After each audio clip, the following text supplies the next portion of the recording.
اور کہیں تمہارا دل کالا تو نہیں ہو گیا، اور کہیں ایسا تو نہیں ہو گیا کہ تیری گلی میں کسی غریب باپ کی باحیا بیٹی کی عزت اور آبرو تیری وجہ سے خطرے میں ہو اور تجھے پرواہ ہی نہ ہو، اور کہیں ایسا تو نہیں ہو گیا صبح سے لے کر شام تک کمزور سے کندھے کے اوپر بوریاں لاد لاد کر جس غریب باپ نے تجھے جوان کیا، اور میاں کہیں ایسا تو نہیں ہو گیا کہ تیری وجہ سے اس غریب باپ کی عزت بھری پگڑی کسی کی پاؤں میں جا رہی ہو اور تجھے پرواہ ہی نہ ہو، اور کہیں ایسا تو نہیں ہو گیا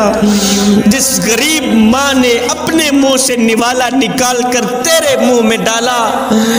اپنی رگوں کا خون نکال نکال کر تیری رگوں میں ڈالا اور تجھے کڑیل جوان کر دیا، خود کمزور سی ہو گئی، اور کہیں ایسا تو نہیں ہو گیا کہ آج بھی وہ بڑی ماں ذلت اور غربت والا کشکول اپنے ہاتھوں میں لے کر گلی گلی در بدر دھکے کھا رہی ہو اور بھیک مانگ رہی ہو اور تجھے پرواہ ہی نہ ہو، میاں کہیں ایسا تو نہیں ہو گیا جوانوں، کہیں ایسا تو نہیں ہو گیا کہ اللہ اور اس کا رسول تم پہ ناراض ہو اور تمہیں خبر بھی نہ ہو اور تمہیں پرواہ ہی نہ ہو، کہیں ایسا تو نہیں ہو گیا مسجدوں میں پڑی چٹائیاں تیری انتظار کر رہی ہو، الماریوں میں پڑے قرآن تیرے منتظر ہو اور تمہیں پرواہ ہی نہ ہو، میاں کہیں ایسا تو نہیں ہو گیا جوانوں، اگر ایسا ہو گیا ہے تو پھر جان لینا تمہارا دل سیاہ ہو گیا ہے، پھر جان لینا تمہارا دل کالا ہو گیا ہے،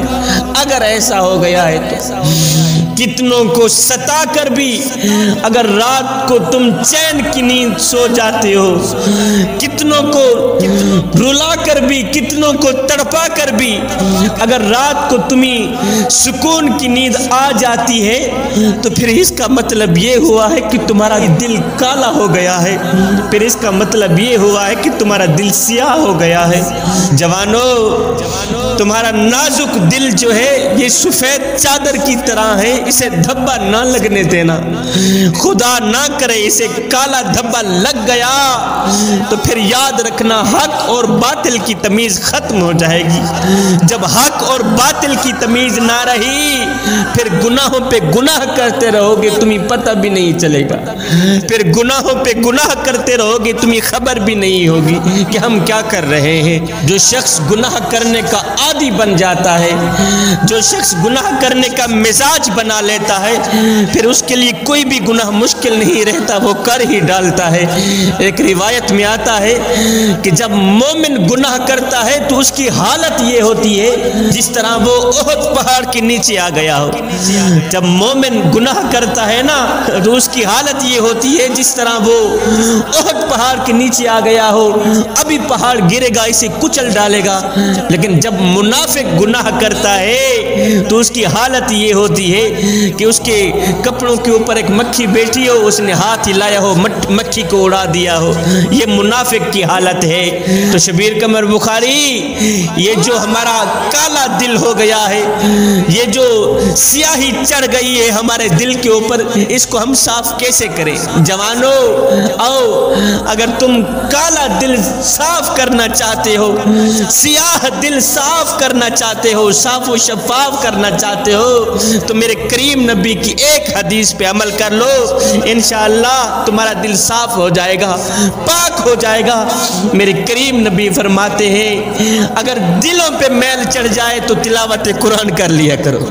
اگر دل گندے ہو جائیں تو سماعت قرآن کر لیا کرو، اگر دل کالے ہو جائیں تو قرات قرآن کر لیا کرو۔ فرمایا لوگو تم کہتے ہو برتنوں تک ہاتھ پہنچ جاتا ہے، دلوں تک ہاتھ نہیں جاتا، اور دل کیسے صاف کریں؟ فرمایا میری امت قرآن کی طاقت کو سمجھ جاؤ، قرآن کی قوت کو سمجھ جاؤ، قرآن کی عظمت کو سمجھ جاؤ۔ فرمایا جس جگہ مومن کا ہاتھ نہ پہنچے، جس جگہ مومن کا ہاتھ نہ پہنچے، وہاں میں محمد کا قرآن پہنچ جاتا ہے۔